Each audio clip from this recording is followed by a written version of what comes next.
everyone, it's Shel from Paper Octio Studio, and today I'm sharing with you the Pick a Stick Challenge Group ATC Challenge for September. That is the Artist Trading Card Challenge that we have over at the Pick a Stick group, which is an art journaling group that you can join on Facebook. I will put the link below in that See More box down there. Click on that and you can come and join the group if you'd like to.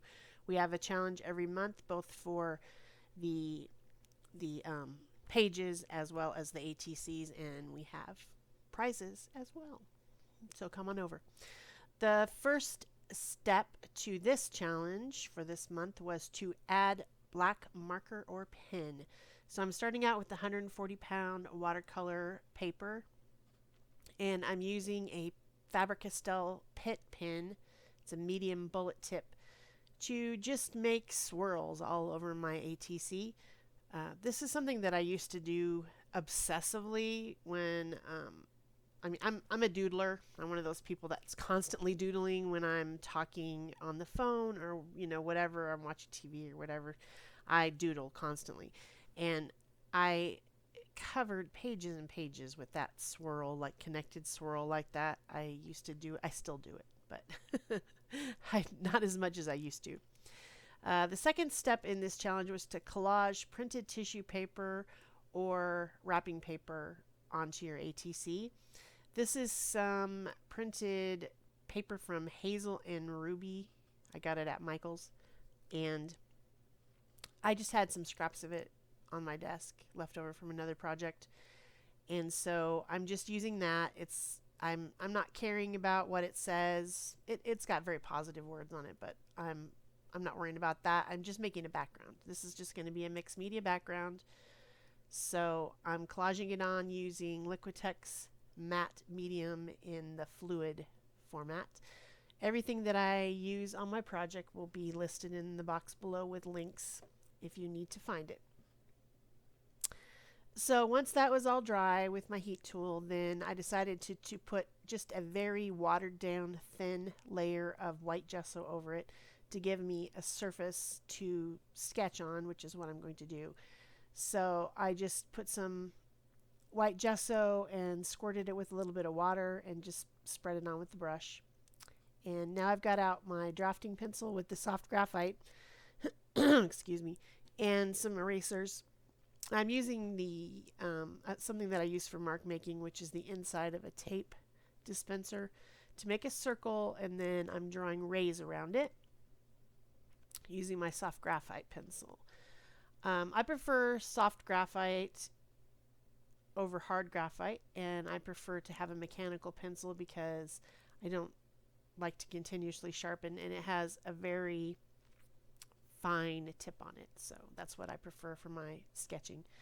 Then I'm blending the graphite using a blending stump or tortillon, whatever you want to call it, and that helps it stay in place and also helps start adding shadows to my image.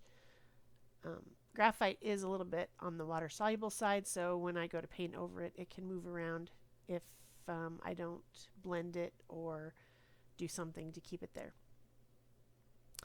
These are Koi watercolors. It's the travel kit, and they're nicely pigmented watercolors, and I'm using my expensive brush that I save only for using with watercolors, and it's a very fat, thirsty brush. It holds a lot of water in the bristles, so it's great for this. I didn't realize I needed a brush like this until I got one because I saw other people doing fancy watercolors, and I thought, well, maybe it's my brush. Maybe my brush sucks because my brushes weren't holding water up towards the ferrule, and so I was constantly having to redip, and I kept getting very watery looking watercolors, no intense color. So the brush does make a difference in watercolor, and so I got this one from Blick, but I'll link you to one on the Brush Guys, which has a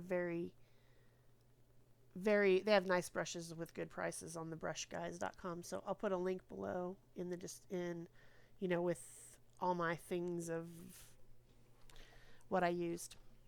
if you want to look for a watercolor brush for yourself. So things that make a difference are how much pigment is in the watercolor and also the brush when you're doing watercolor. So I added some shadows there that are starting to look like a face. That was intentional. They're just, you know, blobs of color, but they start adding in the shadows of a face type of a situation on my sunshine. I'm not ready for fall. I still want sunshine, so I wanted to make a sunshine. Also, this is going with another project. You guys need to pay attention on the Thursday after this video, which is September 22nd, will be the third edition of the Inspiration Conspiracy Alumni Hop, where there will be a giveaway of an entire art journal with 7 different artists' art in it. So this little ATC is going inside that. I'm the one who's binding that and making the covers and everything. So that's what you'll see in my video on Thursday, and then you'll be linked to all the other people who made art journal pages for this giveaway journal. So be sure to watch that on Thursday because you'll want to win it. It's really cool. So now the next step in the challenge was to use black gesso or paint to cover something up. So what I did was I used black gesso to cover up the background around the outside of my sunshine. So I have completed all the steps of the challenge, and now I'm just doing the finishing touches, and I didn't use a very good brush when I painted on the gesso, so I'm cleaning up my edges with my black fine tip Posca pen and just making them more crisp where the brush was a little bit on the sketchy side. You know, I abuse brushes. I need to go to a 12-step program for brush abuse. I leave them soaking in water. I do all kinds of things to them, and so some of my brushes aren't the best. Then I'm just going to go ahead and detail in the little face on the sunshine. Last night I was driving home. I went to LA to the Hair Nation Festival at the Irvine Meadows in Los Angeles over the weekend. And as we were coming back,